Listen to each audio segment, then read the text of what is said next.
everybody, my name's Kiahonfire, and today I'm going to show you a video on Enshrouded where we talk about gardening and how to get your crops growing, especially if you need some more flax for that juicy pattern that takes quite a lot of effort, huh? So to start off gardening, you're going to need this lady, and you're going to go and need to find her. She is the farmer, and she can help you make food and production places that enable you to make food easier, get honey, and most importantly, the seed bed, which is going to enable you to grow any crop in the game. To obtain the farmer, you need to go to this place on the map, Ancient Vault of the Farmer. This is just north of the Ancient Spire Springlands Fast Travel, which we use as reference points. But if you're unsure where that is, if we go a little bit more south, you can see the place where everybody begins, the Cinder Vault. So it's the very first obelisk place you'll ever go to. So just north of that place is the place where you're looking for Ancient Vault of the Farmer. You have to do some parkour to get her, but once you've done it, you'll be able to have her and summon her at your house, and she'll be able to craft some things for you. So let's first talk about the seed bed, which should be one of the first things you can craft and make. And at first, you might be a little bit confused because the thing you'll see in here when you start out is a shrub sapling. That will be the first recipe like you'll ever get in there. I will tell you guys, to get all these recipes, you're going to need an almanac of plants and seedlings, just to be aware. Otherwise, all you're going to see is the shrub seedling. So make sure you advance that quest before you try and start growing a lot of different things. But you can click this button down here and browse recipes.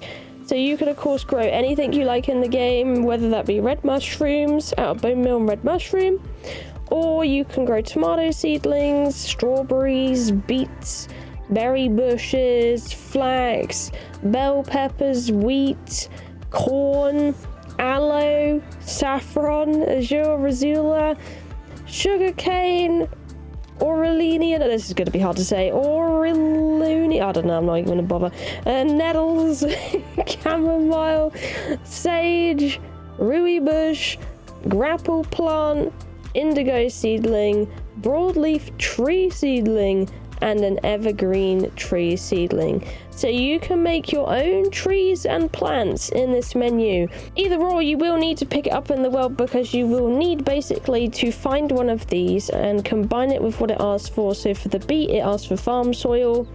And then that one beet will turn into 5 seedlings, which you can grow up outside, and that will turn into 5 beets.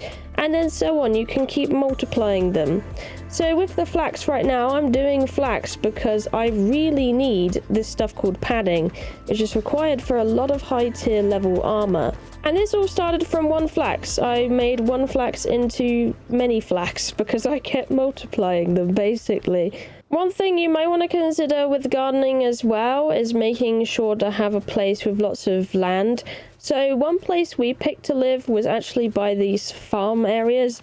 You can find a lot of places with these farms already placed down on the map, but basically it makes it a free farm for you to place crops down without having to put any effort in, because otherwise you would have to make farm soil for it, which I've done up here to be able to place this because I've used a different quality, which we will also talk about. So let's get to talking about that stuff. If you do need to make your farm from scratch and you haven't picked a location with a farm already at it. So if we go into this lady and we go down below, the first thing you should start with is dirt and bone meal. How do you get bone meal? You need a grinder. So we go over here to the grinder. Looks a lot like this. In this grinder, you should be able to put bones in here.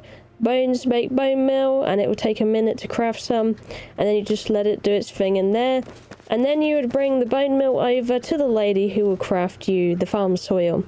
There is another option though later on once you've done a few more quests, and that is the fertilized farm soil, which requires sand, fossilized bone dust, and nitrate. Again, you'll need to put fossilized bone in the grinder to make that dust, but nitrate, where do you get nitrate? So nitrate is a very end game type thing that you need.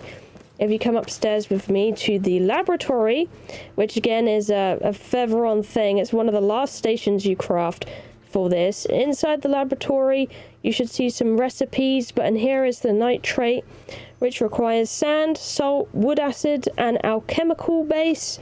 And this will also require you, because you need the alchemical base, you either find it out in the world, or you would make it in this station, the alchemy station, which there is the recipe for an alchemical base. So yeah, it's quite in depth for the fertilized soil, and it's supposed to be a little bit better than the normal farm soil. Pretty much what it does is it makes the crops grow a lot faster, and that is the reason you would like to make fertilized farm soil. But if you're not worried about time and growing, then that doesn't matter at all, and you can just go ahead and place your crop. So if we were going to the seed bench and we're going to grow something, whether that be like wheat seedlings or something else we have in here. For me, I'm growing flax right now because I really need flax.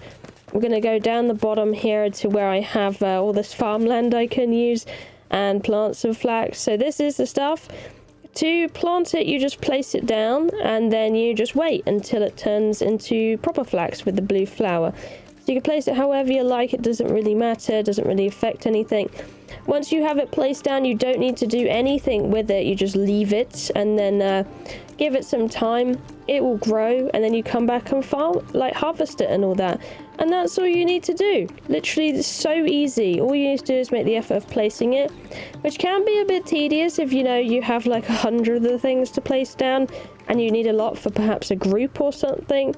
Then it's a lot of planting. But yeah, you don't need to water it, you don't need to fertilize it, you don't need to do anything with it. You just plant it in the ground, wait some time and pick it up after it's done. This is some flax I placed earlier to show you what happens afterwards. So now that this is all grown up here, I get to harvest it, and for one of these plants it gives me 1 flax per plant. Now depending on what plant you get, you might get different things. So of course if you place tomato plants, you're going to get tomatoes and so on. For wheat, you're going to get the wheat germ and you're going to get some straw with it, so that's another thing to bear in mind.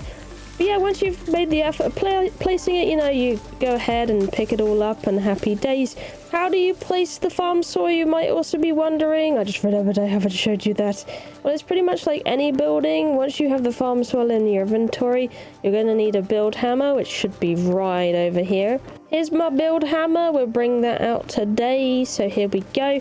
If we enter tab in here and we press Alt and we go to the top, in here you can see terrain is at the top and at the bottom is also terrain, which I'd highly recommend. And then you have this blob which you can use. And pretty much if we go into here, let me see if I can grab some soil out. Yeah, here's some farm soil right now. If we grab that out and then we tab back into our build menu, you can see this is how you would place the farm soil. And you can make it like sideways or, other ways, you can have big patches like that and place it onto the ground and then you have your farm soil. But yeah, that's really handy. Another thing I'm going to recommend as well is making some wells at home, because water is going to be required for a lot of these recipes. It's going to want water as a component. And like I was saying, these other recipes do have components as well. A lot of them are water, like I was saying, or maybe bone dust or farmland, or even for aloe, you're going to need nitrate, which is quite expensive. So, it's sometimes a little bit better to find it out. But for things you need a lot of, like for your foods and stuff, very ideal. Make yourself a well, that way, maybe like a couple wells even at your home, so you can get plenty of water. The upgraded wells are a lot better as well. You get water faster and a lot more of it. And you'll make that in your carpenter, usually at the bottom of his menu. So yep, that is the main components of gardening if you want to garden. If you do need to see certain recipes of that kind of garden machine over there, make sure when I was telling that to you in the video, you just paused a piece of the video so you can see the exact recipe there. And if you're missing things that you need for farming, then you do need to do some quests for the farmer lady. It's the same with any NPC. If you need stations and stuff, such as with her, you'll need this station. You're also going to need one of these bad boys for a lot of the things. You'll just need to do her quest, which you get by leveling up and doing other quests. So you just play the game, basically. I will show you though in here. I'll try and find it for you, which quest line you would need. If we have a look in here, you can see usually that the farmer quests have like a shrub on them. So that's what you're kind of looking for. And they have like several quests to them. So this is the fireplace if you're interested, which you can cook meat in, which is really nice without having to hold it. We go into here, Almanac of plants and seeds for the farmer, which is really important for you guys. You're going to have to start at the abandoned caravan camp for that one. Of course, you might want to get the quest for this first, or you might just find it on your go. But just to show you on the map where that would be if I'm over here, which if we're looking for a nearby obelisk is near the Low Meadows fast travel point, which I'm going to do a video on all the obelisks soon for you guys. Just in case some of you are confused what is what, because that's the easiest way I can kind of show you where things are. I think this is the main one you're going to need for the most part to be able to unlock a lot of the seedling recipes, to be able to make use out of the farmer, just so you know. So in here, Almanac of plants and seedlings explains how to grow all sorts of seedlings. This is going to be a really important part of being able to grow stuff. You can need paper and string. Paper can often be found in the desert areas. And if you do the quest anyway, you're going to pick up one of these, so you won't even have to make it. So just make sure you go and do that quest that I was showing you. There are a couple more in here, which is the Beehive smoker, which enables you to have a beehive at your home. So you can go ahead and make that. And then there's also a Reclaim the Wilderness one. So depending on how far you've gotten, like I said, just play the game and these quests will pop up and show on your map, and then you just go ahead and find it. But yeah, you're going to need that Almanac of plants and stuff like that. So that's one of the main things for this, because otherwise all you're going to see is like the shrub thing. But yeah, I think that's most things about the whole farming endeavor that you do in this game. It's very low effort once you've gotten all the pieces that you need. There are some really nice items that are really quite helpful in the game that help you with certain things. But yeah, either way, I hope this video has been helpful, and now you can go ahead and get lots of beautiful crops. Anyway, my name's Kiahonfire. Thank you for watching. If you've enjoyed this video today, leave a like on the video. If you're still confused about anything, please leave a comment down below, and I will try and answer that for you the best I can. And fingers crossed. Either way, thank you for watching. I love you, and I'll see you in the next one. Bye-bye!